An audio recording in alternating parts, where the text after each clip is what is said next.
ਇਹਦੇ ਪੈਸੇ भी आ गए ने और ये टोकरी वाली नहीं, एक कारपेट रोड मंजूर करके तुहाडी मैं लैके आया।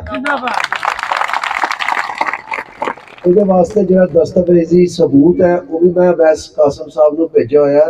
ਮੈਂ ਉਹਦੀ ਫੋਟੋ ਕਾਪੀਆਂ ਕਰਾ ਕੇ ਤੁਹਾਨੂੰ ਵੀ ਭੇਜ ਦੇਣਾ ਤਾਂ ਕਿ ਤੁਸੀਂ ਆਪਣੇ ਕਿਸੇ ਸਿਆਣੇ ਕੋਲੋਂ ਬੇਸ਼ੱਕ ਪੜ੍ਹਾ ਲਓ। ਇੱਥੇ ਹੁਣ ਇਹ ਨਵੀਂ ਚਵਲ ਮਾਰਨ ਦਾ ਇੱਕ ਤਰੀਕਾਕਾਰ ਆਜ਼ਾਦ ਹੋ ਗਿਆ ਕਿ ਜਿੱਥੇ ਅਸੀਂ ਸਕੀਮ ਬਣਾਉਂਦੇ ਹਾਂ, ਜਿਸ ਤਰ੍ਹਾਂ ਸੂਈ ਗੈਸ ਦੀ ਮੈਂ ਲਿਆਂਦੀ ਹੈ ਧਮਥਲ, ਉੱਥੇ ਆ ਕੇ ਉਹ ਵੀ ਬਾਅਦ ਚੋਂ ਜਿਹੜਾ ਨਾ ਕਿਉਂਕਿ ਇੰਤਜ਼ਾਮੀ ਹਲਕੇ ਉਹਨਾਂ ਦੀ ਤਰਫਦਾਰੀ ਕਰ ਰਹੇ ਨੇ, ਉੱਥੇ ਆ ਕੇ ਉਹ ਵੀ ਇਫਤਤਾਹ ਕਰਦੇ ਨੇ। ਹਾਲਾਂਕਿ ਜਿਹੜੀ ਉਹਨਾਂ ਦੀ ਆਪਣੀ कारकर्दगी है वो मूँह बोल का सबूत है कि उन्होंने पल्ले ही कख नहीं। मैं नहीं देखा बदोमली गैस जाते, मैं नहीं देखा नूरकोट गैस लगते हैं, तो धमथले जो मैं गैस लवा ली है हूँ उत्ते जाके इफ्तिताह इत्थे आके तुहानूं भी झूठ सच बोलणगे। लेकिन मैं तुहानूं कसम खा के कहना कि तुहाडी सड़क जिहड़ी है वो मुकम्मल तौर पर उहदे पैसे भी आ चुके हैं, उहदा नक्शा भी पास हो गया, हर चीज़ हो गई है।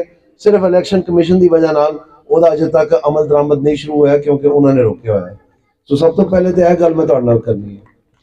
दूसरी गल या रुकावट बनने वाला जिहड़ा इस इलाके दे विच कोई सूरत हाल बन सकती है तो वह दानियाल अजीज की शक्ल च बन सकती है।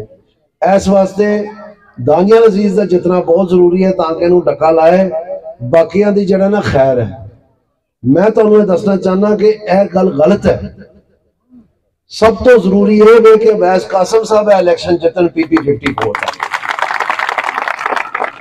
इस वास्ते मैं तुहानूं सारिआं नूं और तमाम बरादरियां दे दोस्तां नूं खसूसी तौर पर अपनी बरादरी के दोस्तों नूं यह कहांगा कि हो सकता है तुहाडे साडे नाल कोई, क्योंकि असीं भी बड़े चिरां दे इत्थे लगे दे हां वोटां मंगण, हो सकता है किसी नाल कोई ऊंच नीच हो गई होवे ते साडे नाल अगर फर्ज करो कोई नाराजगी है तो बराए मेहरबानी साडे ते कढ लेना, वैस कासम ते ना कढना, इहनूं जरूर वोट दिओ, तुहाडी मेहरबानी। तीसरी गल जिहड़ी मैं तुहाडे नाल करना चाहना वो वे कि इत्थे जिस तरह कि तुहानूं पता है मुख्तलिफ किस्म दा चालां चलियां जा रही ने। एक चाल है चली जा रही है कि किसी ना किसी तरह जिहड़ा राजपूत बरादरी का वोट है, जिहड़ा गुजर बरादरी का वोट है, जिहड़ा तमाम बाकी बरादरियों का वोट है वो घेर घूर के किसी तरह अपने वाल लैके जाए एहसन इकबाल, क्योंकि इत्थे उहनूं भांदा ही कोई नहीं। इन्होंने तरीका वादा करता है झूठा, हर किस्म का जिहड़ा ना लालच दिंदे पे ने लोकां नूं, हर किस्म का लालच दिंदे पे ने। और ऐसा करके कदी कोई दनवाल तो, कदी कोई मोरली तो, कदी कोई सरगाले तो, कदी को किधरों, कदी को किधरों एक इलड़ इकट्ठा कीता दा मेरी बरादरी दा। और तुसा खुद देखे वीडियो दे विच कि किस, एक मिनट पुत्र, तुसी खुद देखिया इत्थे एक वीडियो चलती पई है जिहदे विच अगले दिन को प्रेस के सामने गल कर रहे सन एहसन इकबाल और उहदे नाल अकमल सरगाला खड़ा सी। बकायदा उन्होंने बनान ने जिहड़ा भतीजा उहदा एहसन इकबाल दा उन्होंने कन्नों फड़ के पिछे कीता है और उन्होंने घूरिया है और उहदे बाद उन्हें अखां शर्म नाल नीवियां कर लईआं। सो यह जिहड़ा इलड़ इन्होंने गुजरां दा इकट्ठा कीता दा है, इधरों उधरों पकड़ तकड़ करके कोई ना कोई लालच दे के, ये दर हकीकत तारीख है गल साबित करेगी कि ये गुजरां दे कातल साबित होणगे, ये गुजर बरादरी दे कातल साबित होणगे। जिहड़ा साडा इस इलाके दे विच मयार है, जिहड़ा साडा कट कात है सियासी, उस नूं ऐ नीचा दिखाउण दी, साडी पग मैली करन दी कार्रवाई दे विच शामिल ने। ऐ जिहड़ी लोकां नूं इतलावां दिंदे ने कि जी इस जगह छापा मारो, फलाणे नूं चुक लिआओ, तुहाडा की ख्याल है पुलिस नूं वाही उतर गई है? वो नारोवाल की पुलिस इत्थे लिआंदी दी उन्होंने, साडी वाली पुलिस ते तुहानूं पता थक गई दी है काम कर करके, ते उन्हां नूं ते पता ही नहीं गल्लां दा। ते कौन दसदा उन्हां नूं? ये दसते ने उन्होंने, ये साडे घरां दे विच छापे मरवा रहे हैं, ये साडे बाबियां नूं, साडे चाचियां नूं चुका रहे हैं, ये अपनी कमजोरी नूं पर्दा पाउण वास्ते जिहड़ा लोकां नूं डरांदे धमकांदे पे ने। बात नहीं, हार जित रब दे हत्थ है। असीं इस नज़रिए नाल इलैक्शन लड़ने कि असीं अगली बारी जैतका नहीं को बनिया तो अगली बारी फिर तरला वध मार लांगे, एक यह भी तर्ज है सियासत का। लेकिन ऐसा जिस तरह यह साडियां मावां भैणां दी चादर और चाहतवादी का तकद्दस पामाल कर रहे हैं, यानी दिन नूं असीं कैंपेन करने ते सारी रात वो महकमे नाल उन्हां नूं इशारे दे उत्ते वो कैंपेन करदे कंधा टप टप के।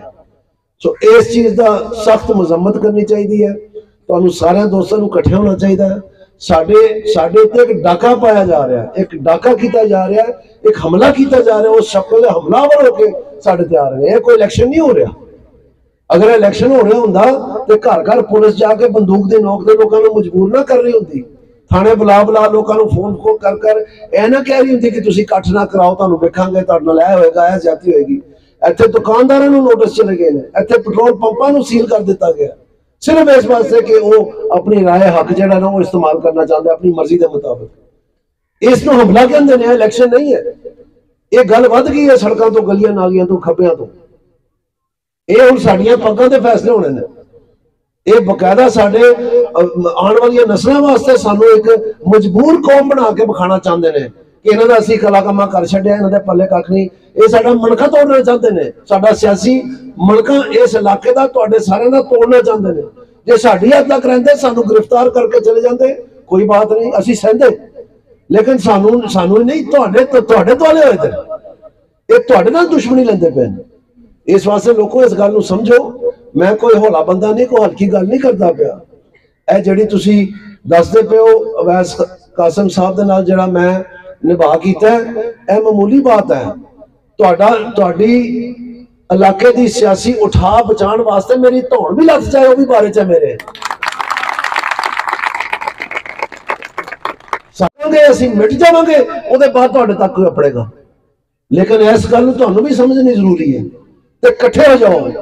मैं अगले दिन एक मिसाल दे रहा सी, जो मैं नवा सियासत आया, जिस तरह मेरा बेटा या विकास साहब का या अवैस साहब के बच्चे भी सारे तुसीं जानते हो, मतलब वो इस काम दे शामिल ने साडी मदद दे विच। ते मैं जो इस उम्र दा सी, मैं अपने वालिद साहब को गल पूछी कि बाबा जी यह दसो मैनू कि यह पिंड दे विच लोकां नूं नहीं पता कि तुहाडी तलीम वध है, तुहाडी तलुकात वध ने, तुसीं ज्यादा मेहनत करना चाहते हैं, तुसीं करप्शन नहीं करते।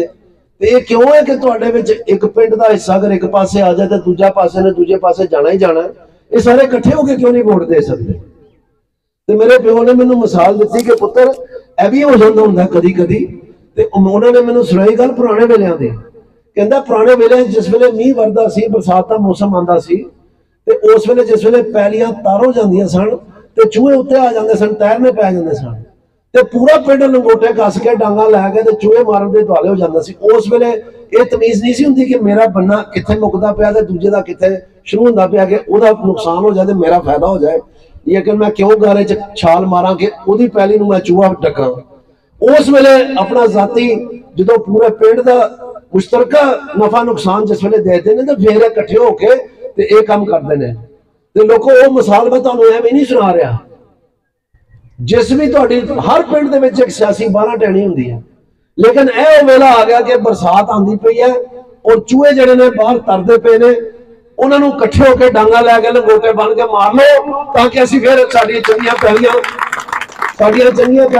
अच्छी फसल दे सकें। इन्हां गल्लां दे नाल मैं तुहाडा शुक्रिया अदा करना, तुहाडी बहुत मेहरबानी। अस्सलाम।